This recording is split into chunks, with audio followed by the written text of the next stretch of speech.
So guys, Senator Dino Malaye and other Nigerians have come out notoriously to ask Tinubu what is the essence of the borrowing. The borrowing is not bad, but what are they using the money to do? But in our country, Nigeria, they borrow just to spend, they borrow just to live a luxury lifestyle, and then they're living Nigeria in debt. But my fellow Nigerians, what do you think about the borrowing of this current government? I think for me, it's alarming because there's nothing we can hold or say that they've done for us. Just take a look at the video from Arrest News updates, guys, in a minute.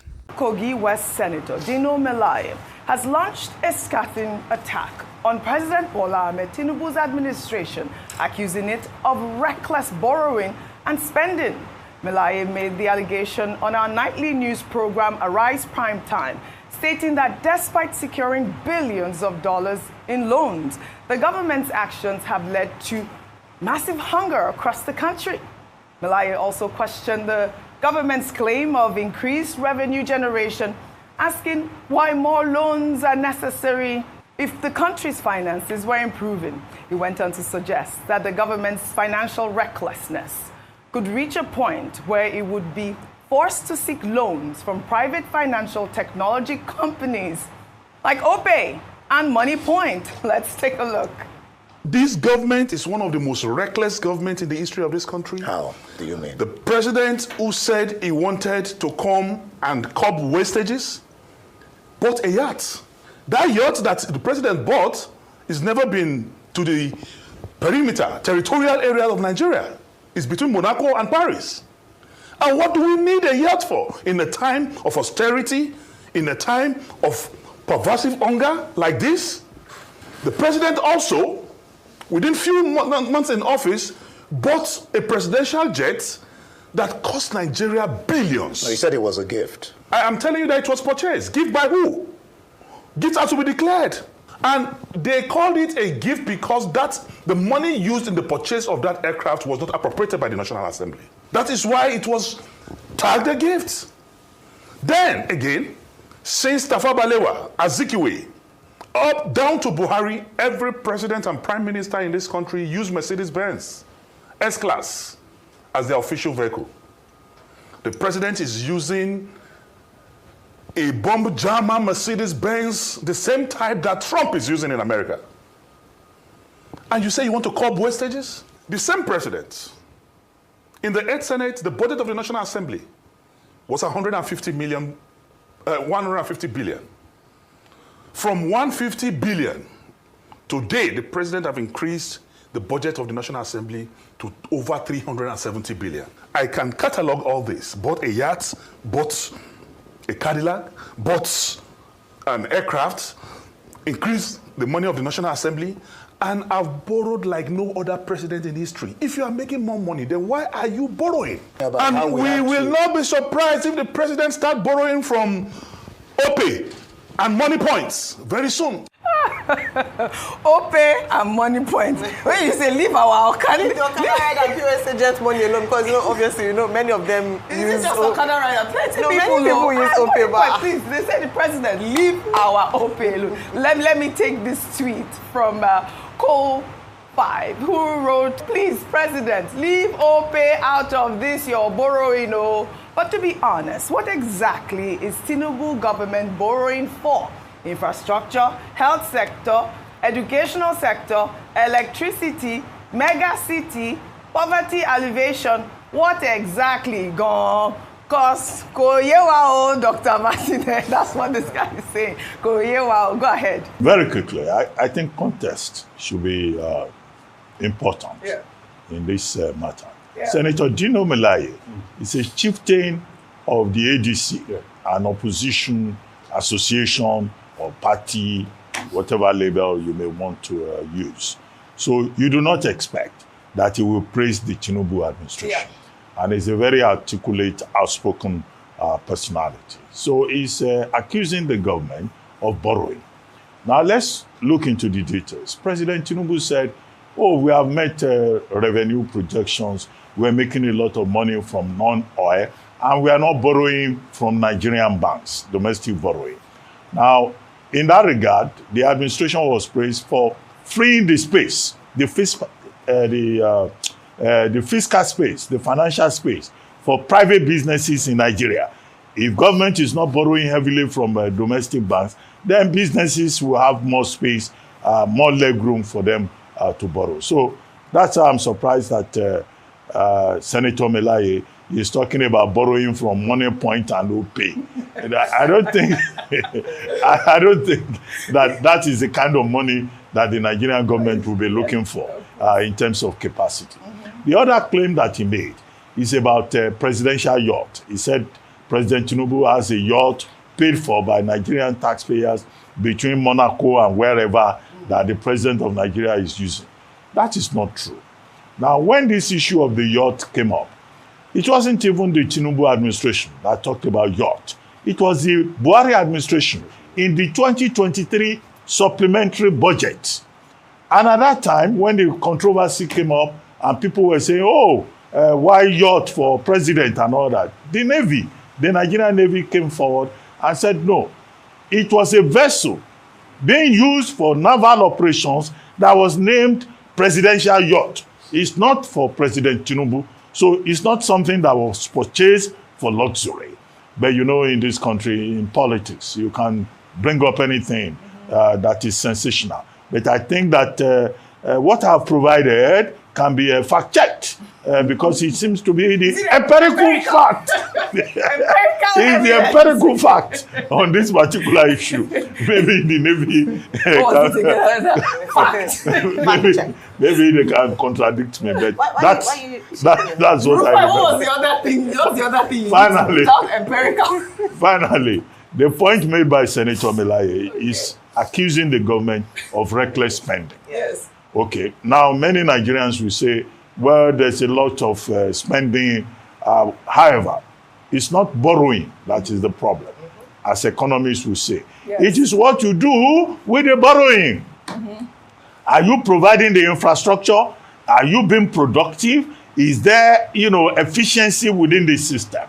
Now, on all of those points, about efficiency, about performance, then, of course, Senator Melaye will seem to be on terra firma to join other Nigerians in saying we expect better performance in terms of infrastructure, in terms of welfare, in terms of security. You're right. But all those histrionic, theatrical points he was making about OPay, Money Point, presidential lodge, I hope I've helped to provide the context. Yes. Well, we know that Dino Melaye loves the lavish lifestyle. I see him on the gram wearing those really nice shoes and all. So he will know good things. Are you admiring him? I mean, I like the pictures. Now, won't you like a flag? No, I'm just kidding. You didn't answer my question. I am not. Are you admiring I am him? not. I've seen him on Instagram. Can I say that? But he loves the lavish lifestyle. He said Tinubu was riding the same Mercedes as Trump. I don't think I've seen it, but I've seen Tinubu's Escalade. You have seen it, right? And I think we played that on. But wait, before I come to you, because I know that you want to speak. Dr. Abati will not let me rest. Free OG. Well, in another development, because he also talked about Tajuddin Abbas during that interview, the Speaker of the House of Representatives, Abbas Tajuddin, has clarified reports that he condemned the Tinubu administration's borrowing during a presentation at the West Africa Association of Public Accounts Committees conference on Monday. The Speaker, who was represented by Julius Ihobere, revealed alarming statistics, noting that Nigeria's public debt to GDP ratio currently stands at around 52%, which is significantly above the statutory ceiling of 40%. He also expressed concern as Nigeria's total public debt has now soared to a staggering 149 trillion naira. While in a swift rebuttal, the Speaker's special advisor on new media clarified that while the Speaker is concerned about the country's rising debt, he does not believe all borrowing is bad. Instead, he views public debt as a potential tool for growth, provided it is managed prudently. Now, let me take Olalekan's tweet. They wrote on X, the real problem isn't public debt itself. It's the absence of accountability and transparency in how Nigeria's leaders manage public funds. Over the years, billions have been borrowed, from the $3.4 billion IMF loan during COVID-19 to billions from the World Bank and China Exim Bank for power, rail, and road projects. Yet, ordinary Nigerians are asking, Where are the lights? Where are the jobs? Where are the impact on daily life? It is hypocrisy to praise debt as a ladder to growth while ignoring that most of our past loans have only enriched a few. I particularly picked that tweet, and I really think that, they were quite apt in most of those comments. In the meantime, Tajuddin Abbas's aide on new media says his main message was a call for stronger parliamentary oversight and accountability. He also stressed that lawmakers have a constitutional duty to ensure that borrowed funds are used transparently for tangible development. As I highlighted, roads, schools, and hospitals. He also praised Tinubu's administration for its efforts to increase non-oil revenue, which he says is helping to reduce the country's reliance on borrowing. And I'll take another tweet before I come to you, Ayo. Tolu wrote on X, borrowing is not the real issue.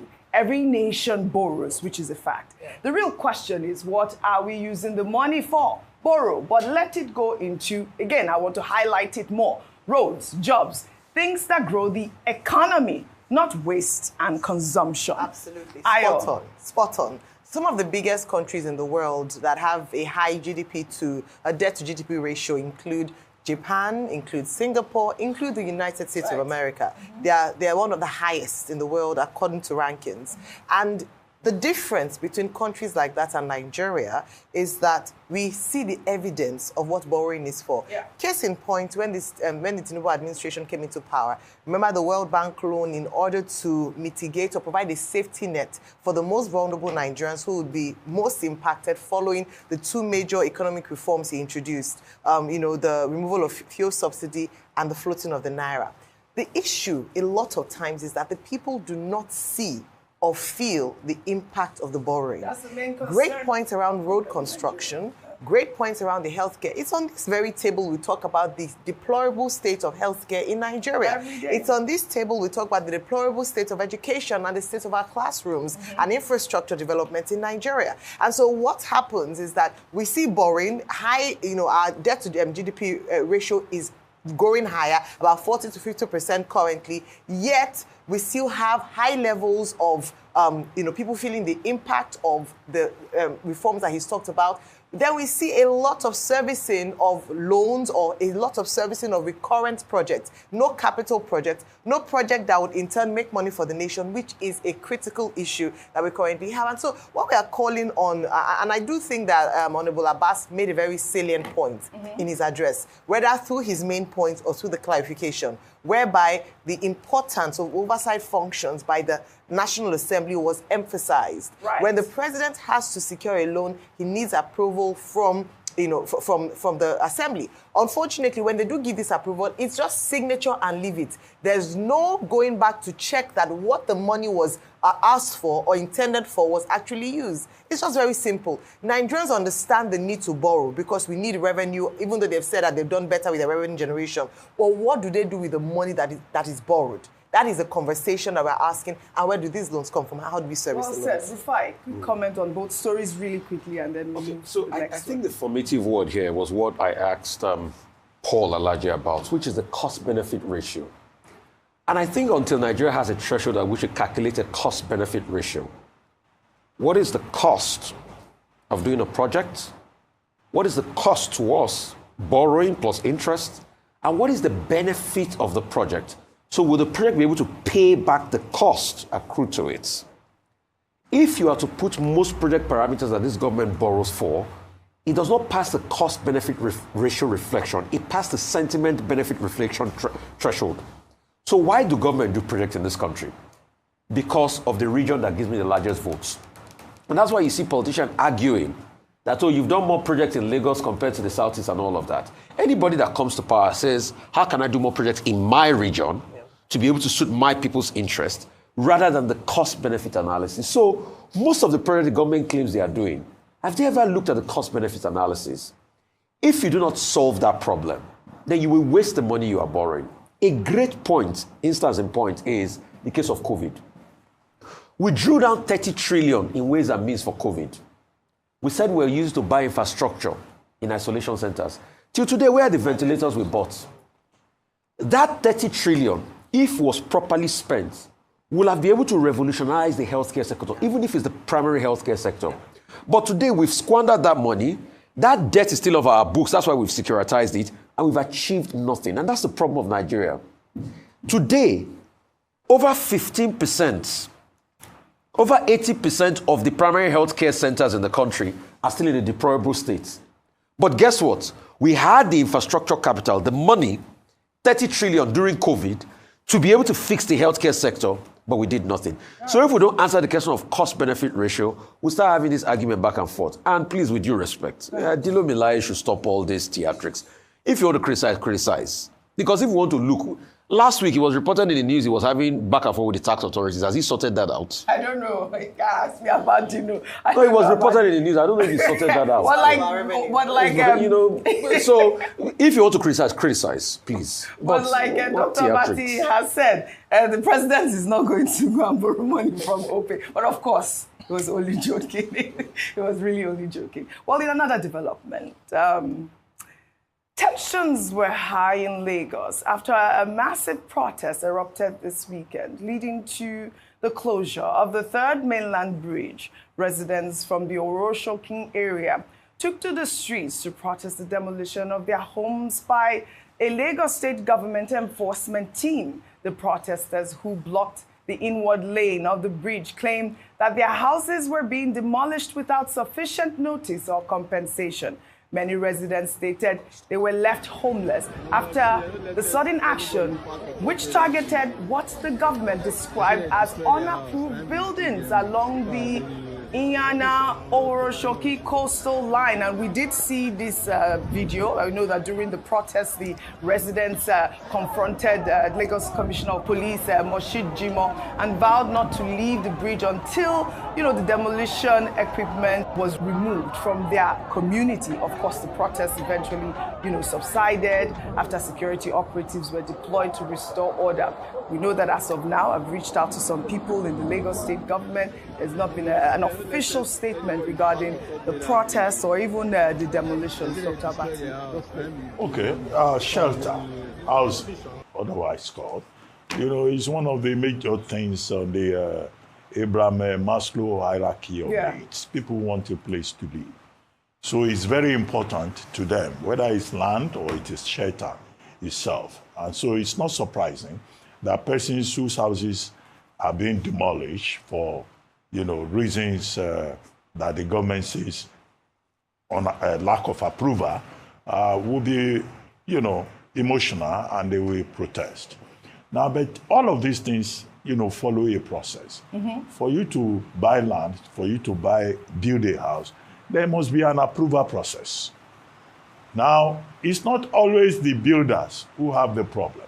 Sometimes government bureaucracy is an obstacle. Yes. And so some of these people, they will go and build in unapproved locations, they will with unapproved plans, with quacks. But you then ask the question, where was the government? Before somebody will go and build on an approved space, where was the government? Mm-hmm. There is a department of government called Urban and Physical Planning. Yeah. They will not act. Right. They will wait till the house has been completed, and then they will come, they will say they want to demolish. Mm-hmm. However, if you want to demolish, there is also process, there is procedure. Stakeholder engagement. The people are supposed to be engaged, and then where necessary, you engage them with a human face. You pay compensation. Yeah. You explain to them. Now, in the case of these people who have built along what they call the Oroshoki coastal line, right? Okay, maybe that stretch. Yeah. It's a space where people are not supposed to build. Now, again, I ask, where was the government? And even if you are going to evacuate them, if you are going to demolish their buildings, you engage them. Housing remains a major problem in Lagos and elsewhere, despite the effort of government. So some people will come together, yes. They will try to erect a place where they can live. And then you just go without notice. Yes. These protesters are saying, without engagement. That's what they're saying. And then you go and demolish their houses. Really? And yet in this same Lagos, I interviewed some people, I think they are from Magodo Phase 2. Mm-hmm. There is a section in that Magodo Phase 2 estate that the Landlords Association said, look, this place is not for development. So determined by even the Lagos State government. The same Lagos State government officials gave approval for some people to go and erect buildings there. Come on now. That is even a very clear case that was brought to television. No, yeah. So you see a lot in terms of double standards. Right. You see a lot in terms of class hierarchy in the administration of these policies, no matter how well-intentioned. I think Governor Sanwo-Olu should look into this matter of the people in the Oworoshoki coastal area and try to see how the government can meet them halfway and treat them in a humanely possible manner as possible. Well said, Dr. And not to Abbas. be seen to be terrorizing them and punishing them, whatever the omissions may have. All right, well said, Dr. That's why I thought it was important to highlight this story for the people of Oworoshoki to, put some voice in that matter. Because I'm still waiting for, an official statement from whoever it is that is in charge of that area, and hopefully we'll bring back that story to our viewers. But like some Nigerians reacted that the borrowing is not the problem, that the issue there is what are the government using the money to do, because we are in a massive debt as a Nigerian. Because in Nigeria, the government have borrowed so well and they say that they are putting it into infrastructure. What can we say that this government have done or built? Is that factory in Nigeria? No. Is that company in Nigeria? No. Is there any poverty alleviating scheme in Nigeria? No. So what are they using the money to do? Because in Nigeria today, we are facing a lot of poverty, high rate in poverty. People are going into poverty every day by day because of how the economy is, how the system of Nigeria is. But the government said that I brought the money. There's nothing, there's no scheme, there's no system that works in Nigeria. There's no factory, no company, there's nothing at all that we can say that youth can embark on to be out of poverty. And in a country where there's high rate of poverty, there tends to be high rate of insecurity. That's why in Nigeria today, we are facing high rate of insecurity. So what is the government doing with our public funds? What are they doing with the money they borrowed? What are they also doing with the subsidy money? All these things are questions that the government needs to answer. But unfortunately, the government have not answered any of these. And this is why Erufai said that we need government, or we need leaders that are competent enough, that are accountable. Come and tell Nigerians what this money is being used for. This is what it means to be accountable as a leader. But in Nigeria today, we don't have that, because the government have not in one day come out and say, okay, this is what we've done with your money and this is our plan. Nothing. All we see is a trip from here to here, and they're using the public fund that they say we don't have for those trips. And they are also buying SUVs, vehicles for the senators that are not doing mostly nothing in Nigeria. But yet we have people working themselves out and nothing is being done. Let me go to your views in the comments, guys.